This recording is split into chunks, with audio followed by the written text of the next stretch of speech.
Nothing improves in life unless if you inspect it regularly. And I mean nothing.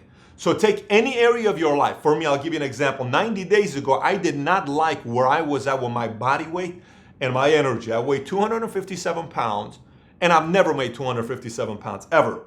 I went to a doctor. We spent 4 hours together. We did testing. We got every single thing I can get on myself, my body fat percentage, my body mass index, water, how much fat my body carries, what muscle do I need to have, every single triglycerides, every single detail we can possibly do. He made the recommendations. Recommendations were made. I'm supposed to implement with the recommendations that were made. So whatever those recommendations were, no grains, no, all this other stuff that I went through. Fast forward 90 days later, I went this morning. I ended up losing 24 pounds. I'm at 233 right now. I haven't weighed 233 since 2006. But the reason why my energy is just off the charts. Why? Because I inspected it. If I don't inspect it, that's not going to happen. The same goes with your relationships. The same goes with your business. The same goes with your life. The same goes with your finances. Back in the days in 2003, my credit score was terrible. Every single month, I started running my credit score. Every month. On the 19th of the month, I ran my credit score. Every month, I read all my reports and found out what wasn't supposed to, and what was. 2 years, 3 years later, my credit score went from a 489 to an 822.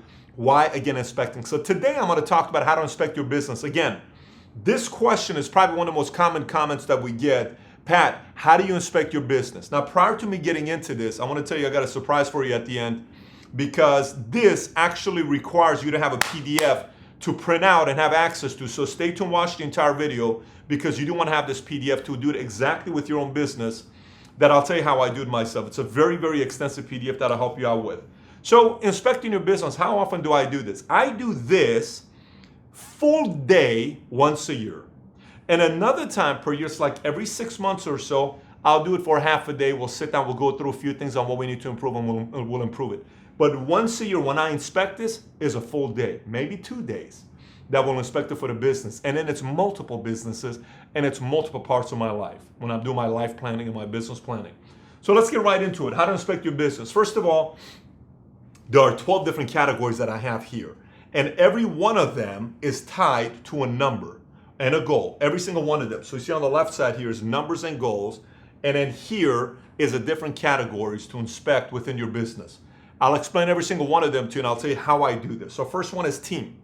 What is a team? So when I look at my team, who do I need? Who am I missing? What department needs help? What department needs a leader? What department needs support? What department doesn't need people? What department do I need to fire the weakest link that slows everybody else down? But I look at the team within different departments. When I look at my team, I score the team between 0 to 10. How good do you feel about your team? Now, by the way, you can score teams, and getting even more detail, your team could be your assistant, your team could be, your executives, your sales force, it could be many different things. But I score my team. Then once I score my team, I write the good, bad, ugly. So let's just say the score is 5. I write the good is these two people have grown a lot from last year to this year, and I'll put 2 names down. The bad is we still don't have somebody that knows how to do ... The ugly is this one department is a disaster this year. We got to do something about this department. Great. Then in this category, I write my 3 actionable items. So what am I going to be doing? I'm going to do this, I'm going to do that, I'm going to do this. Now, this is tied to numbers and goals. So my goal is to hire 3 people, 2 in this department, 1 in this department, fire this person. Number, goal. Number 2, the number that I'm going to do is my expectation of this team is for them to do $600,000 in the next 2 weeks, whatever the number may be for your business. Great, there's a goal. So every box will have a number and a goal tied to it when it comes down to the actionable items. So first one is team. Second one is sales flow. How's my sales flow looking? So I'll go through, look at the sales cycle, right? Where does the customer come in? Once the customer comes in, what options do they have? Is it pretty easy for them to know what next steps to take? Do they find us pretty well? Do we do a good job of selling them? Do we do a good job of presenting them? Do we do a good job of going through the sales flow part? Do the people know the products that they're selling to them? Is it pretty easy? Do we sell it in a simple way? Can it be found easy? So I'm going to look through my sales flow, and the sales flow could be, we have a video I did. It's called the sales process video. Why don't we put a picture? What's the title of that video, by the way? How to improve your sales process, Yes, something like that. entrepreneur. Why don't we put the link here so they know what it looks like? You can go find it. I look at that sales flow, the sales process, on how I can improve it. Again, same exact thing. Score 1 to 10. Write down your good, bad, ugly, and your 3 actionable items. The next one is systems and procedures. So systems and procedures. What is the system that we have in a company for hiring? Meaning, when you sit down and you hire somebody, what questions do you ask in the hiring? How is the firing protocol? How do we fire somebody? Who fires somebody? How is the exit interview? What do we do with an exit interview? What opportunities do we give to them? How do we let them go? What is the system when we have a complaint coming in? What is the system that we have when we have a question coming in? What is the system that we have when we have a good story coming in? What is the system procedure that we have when we recruit somebody that we're putting them in a department that's processing or compliance or operations or what is the system for them to learn? So if I bring a new hire, how is the new hire going to learn about our company? How is the new hire going to be injected to culture? What process do they go through for orientation? Those are my systems and processes. Then the process comes down to areas on the back end that I'm looking at with the processes and the technology and the CRM. And is our CRM doing a good job? Can we get a better CRM? How is the software that we're using? Do we need to enhance the software? What area of the software we're not using at all? So make a list of the 20 different areas in this software that we use and which ones do we not use, rank them. Why do we have these things? Why don't we eliminate it? What can we enhance? These are all questions I'm asking about systems and processes. Next is, again, by the way, you're doing the same exact thing here. Scores 1 to 10, good, bad, ugly. Then your 1, 2, 3 actionable items tied to numbers and goals. Then it's partners. I write down partners. How are our partners doing? Now keep in mind, I have partners here and I have vendors over here. Partners and vendors are different. Partner is somebody that I have worked with generally for 3 years or more.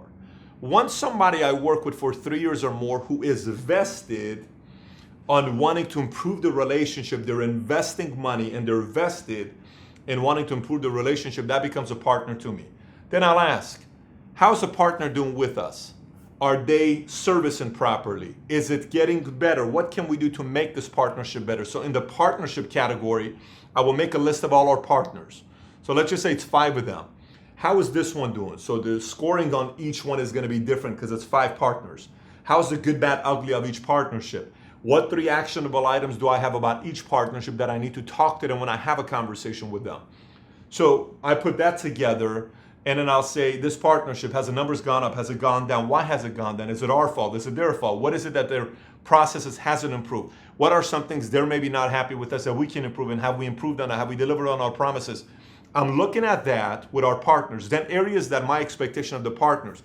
What do I need to go and negotiate with the partners? What conversations do I need to have with the partners? I'm having those types of conversations. I'm writing down on which partners I need to speak to. Again, that's the other area I inspect. Next one, customer service.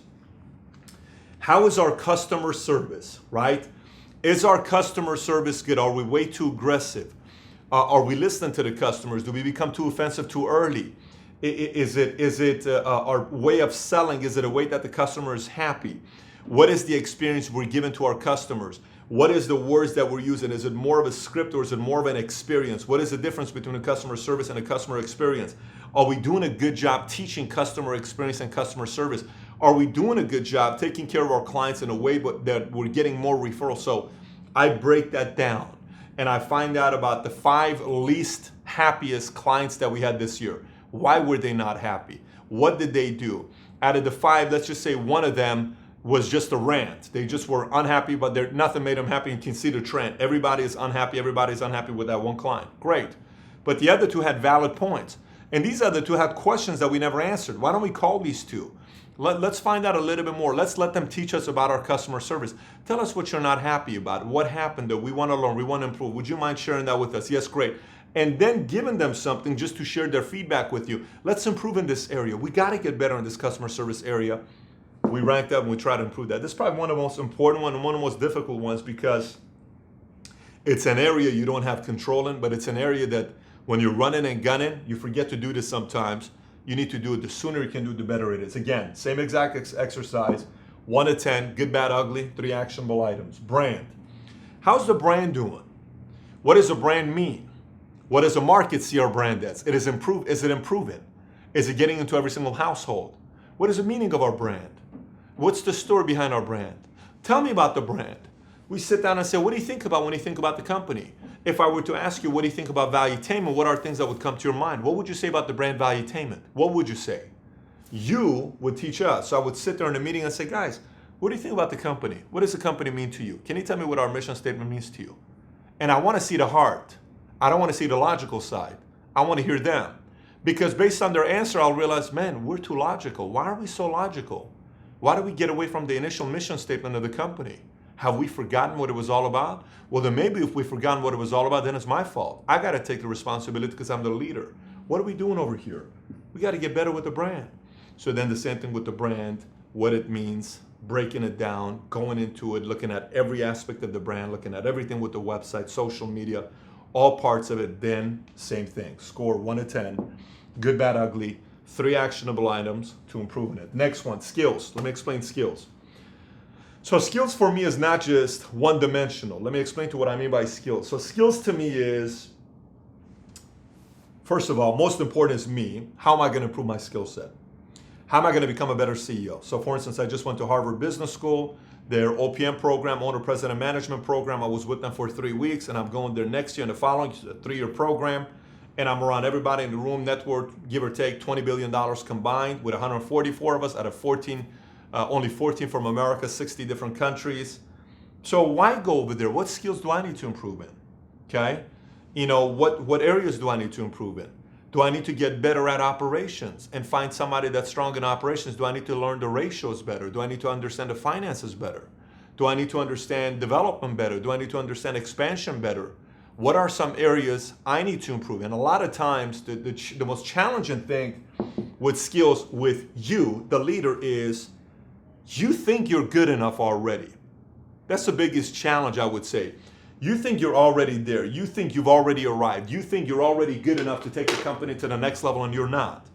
The Patrick that got his business to $100,000 a year revenues couldn't get the company to $500,000.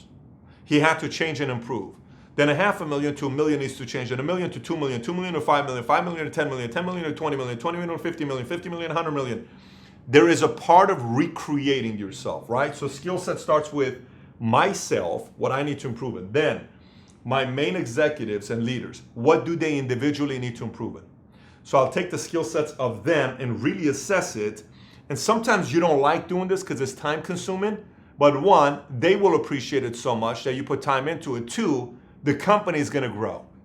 So if you think you're going to wing it, sometimes some people are blinded by their skills. It requires the coach and the leader to say, you have a little bit of a thing here you got to work on. This is not helping you in the business. And the last time you had to work on this, you did, your income went up, your business grew, you hit your goal. So let's make sure we improve in this area. So again, skill starts with me, then my main core executives, then my customer service operations, what skills can we improve in? Then what area do we need to improve in on the sales side? What area? And every single thing, it goes skills. How to.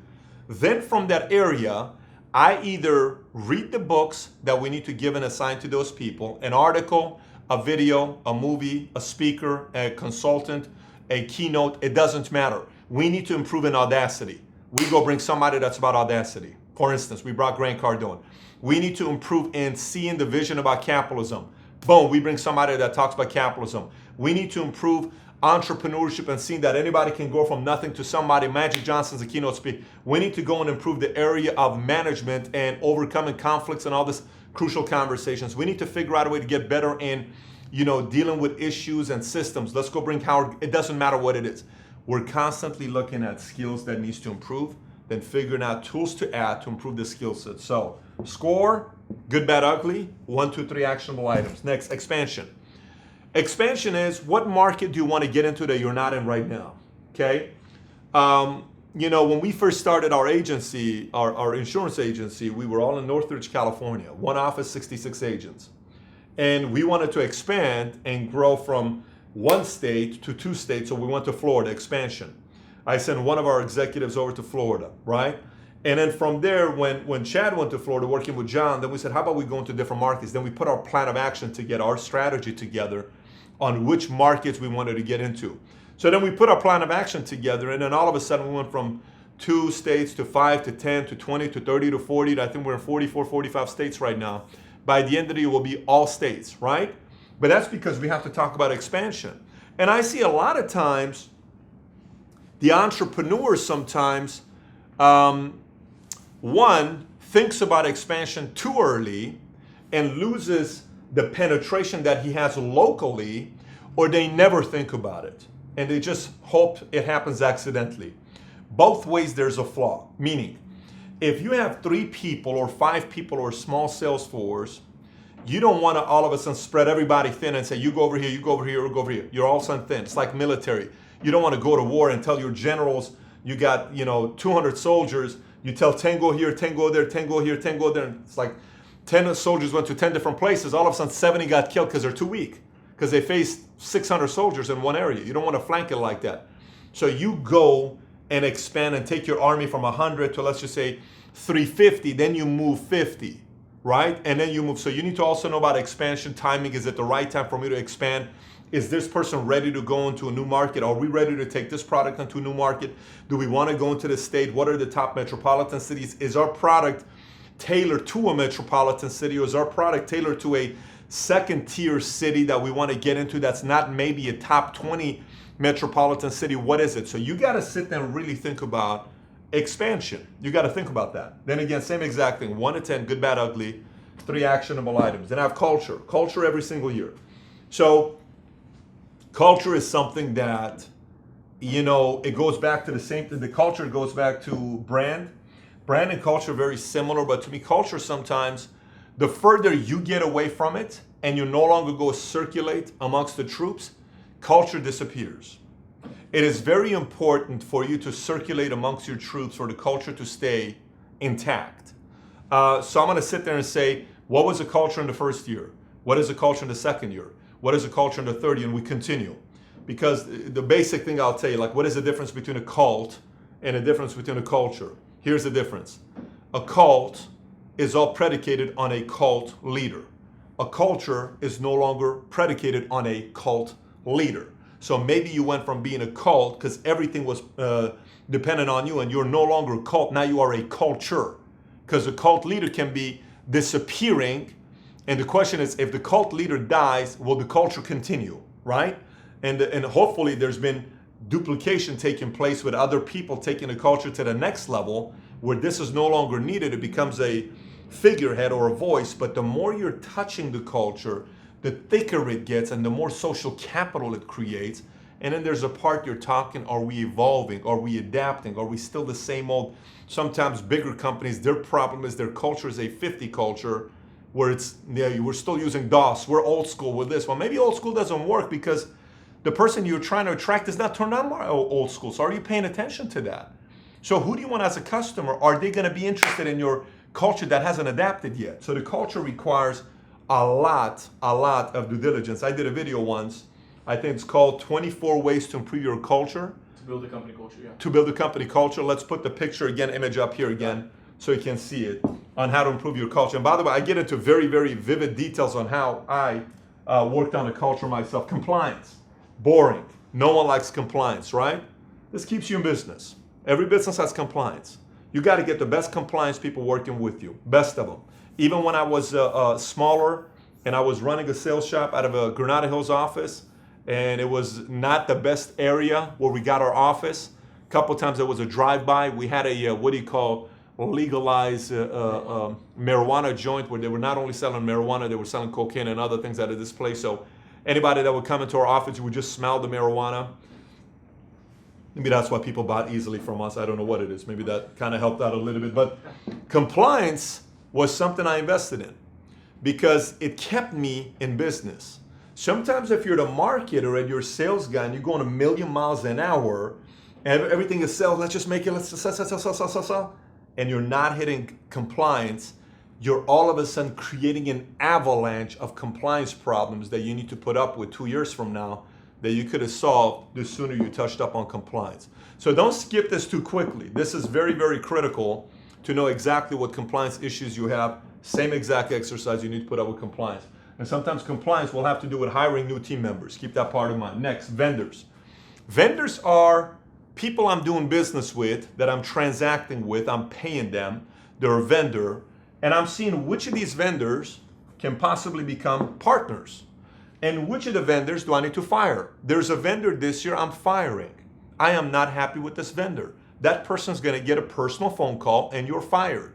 Because it's just not, I'm not happy with the way sometimes vendors, and I hope my vendors are watching this, by the way, you know who you are, because some of my partners and vendors, some of you guys watch all these videos and you message me afterwards and we got the point, great. If you're watching this, vendors, I hope you're seeing this. I love vendors who have aspirations of becoming partners. I have a very big problem with vendors who've already done business with you 2 or 3 times and they've gone $100, $200, $300,000 out of you, let's just say $1 million out of you because you've done business with them. So now they think it's on, what do you call it? Automatic, that you're going to say yes every single time and they can now upsell you by 10% or 15% or just hidden commission stuff because you're already doing business with them. I have a very big problem with that. And every time this has happened, someone gets fired. Every single time, someone gets fired. So vendors, I'm looking at which of them do I need to have a very private conversation with and tell them exactly what my expectation of them is moving forward. And I will have those conversations with vendors. I will have those conversations with vendors. And then sometimes the vendor's doing such a great job that I tell them, I said, look, I'm really hoping that we can get over here. And I tell them what it's going to take to go from here to here. If we do this, then you become a partner. And when you become a partner, you know, we endorse you. Once we endorse you, everybody goes through. And sometimes partners get demoted to vendors as well, by the way. Then last but not least is competition. Okay, competition. So competition may be what new, competitors are getting into the marketplace. What is the barrier to enter today? How are regulations looking for us to go against the bigger guys? What bigger competitors are buying a presidential campaign or nominee and funding them because they're hoping to add a new regulation or a law that's going to prevent us to compete with the bigger guys? I mean, we study all this stuff. You don't build $1 billion company accidental. You need to know that these guys that are up there, the bigger competitors, don't want you to grow. Their wish is for you to go out of business. Listen, they're dreaming you'll go out of business today. You know who you are. You're my competitor. You're watching this. Many of you watch as my competitors. You are praying we go out of business today, right? But we study you as well. We know how powerful you are. And sometimes you got to see who's coming up from here, who's coming up from here, who's getting down, who's kind of getting out of the game, who decided to get out of the certain product that you're in. They don't want to touch it anymore. And why? What price point are they being sold? What is the price point right now? Kind of like the comparables. What is the company's value? Because somebody's company was sold for $17 billion, so automatically raises your valuation of your company. All of those things you pay attention to with competitors. Which one of them are calling you? Who wants to go from a competitor to a partner? Some of these competitors see you and say, I don't want to compete with you, man. Can we become partners? How can we become partners? Then there's possibly a relationship there, so there's proper due diligence and investigation. It's pretty detailed here with the competition side as well. And then boom, same thing. Numbers and goals that you do. By the way, this once a year takes a full day. Once a year takes a full day. And it's well worth it. It'll make you millions if you do it properly. This, another time you do, 6 months, it's an overview. Because you're debriefing what you did for the full day. Then you're just recapping and going through the points and you're marking off, we need to adjust, are we doing this, we're not doing this. This one we highlight which actionable items you already hit, which one's close. Sending emails saying, guys, remember earlier this year we talked about this, we are this far off. Update, update, update, and then boom, okay? So once a year, full day. Second time, inspect, email where everybody's at so everyone knows what the goals are with this. So again, this is a full day course. I can do this full day course, but this is not the place to do a full day course. This is simply a YouTube channel video that I'm doing for you. But here's what I want you to know about. What I did for you is a couple different things. One, the video, this is not a video you want to watch once. You want to watch this video twice. You want to watch this video and share this video with people that are part of your team, especially your executive team that can also figure out ways how they can improve their parts of the business. The other area I would tell you to do is this. I have a PDF that I have my team produce that has this formatting on a sheet of paper for you to score yourself, then questions underneath it with the good, bad, and ugly, and your 1, 2, 3, that you can go print and download for free. There's no cost to it. Some people would pay hundreds of dollars. There's a lot of online people that would pay hundreds of dollars for this. Purely free. You need to go to patrickbaydavid.com, or the link is going to be somewhere here. If you're watching this on YouTube, the link will probably be on the bottom.